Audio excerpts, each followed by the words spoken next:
Να τελικά τι πιάσαμε, παιδιά, και τραβάει το πατέρα μου ψάρι. Θέλω να με βάλετε ένα να δω Λοιπόν. πώς το τραβάει, πώς το καταλαβαίνετε. Να το κρατήσω, πώς το καταλαβαίνετε. Λοιπόν, αυτό και αυτό, παιδιά, είναι, Πώς καταλαβαίνω ότι πώς τα λένε, θα σας πω μετά όταν θα ξανακαταλάβω. Περιμένετε λίγο.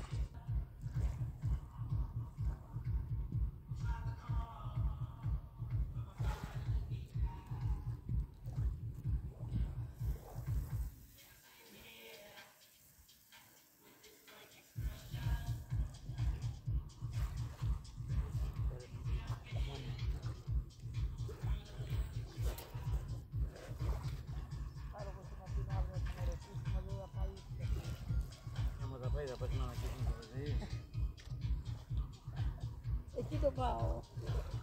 Εκεί το πάω. Εγώ αυτό που ήθελα να πάω μόνο για να βρω το φουσκεφέ. Ποιος είναι αυτός? Μόνο στο που μας τον παρέα φαντάρα. Σε ποιο νομό? Το Ηράκλειο, από το Μπάκι.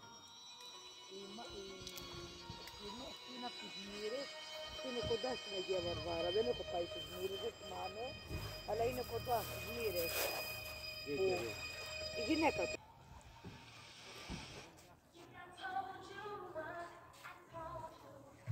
Πόσα λεφτά θα μας φύγουνε?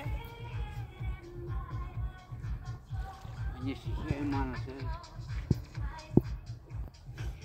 Εγώ μιλάω για την Κρήτη, τι είπες? 3 επί 120 πόσο κάνει? Τι είπα? 3 επί 60, 3 6.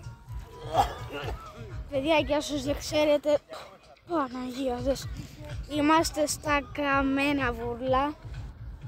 Μου έχει μείνει ακόμα ένα λεπτό βίντεο, οπότε θα σας δείξω ό,τι μπορώ. Σας κλείνω λίγο και σας ξανανοίγω όταν θα πιάσουμε ψάρι, που αν θα πιάσουμε. Άντε, άντε.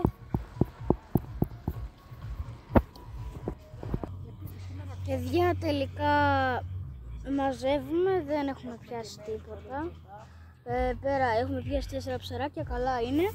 Σύνολο 9, στο σπίτι έχουμε πιάσει ακόμα 5. Έχουμε πιάσει ένα κοκάλι, 4 ή 5. Νομίζω 4 ζαργούς και ένα ψάρι το οποίο δεν θυμάμαι πώς λέγεται. Οκ. Αυτά.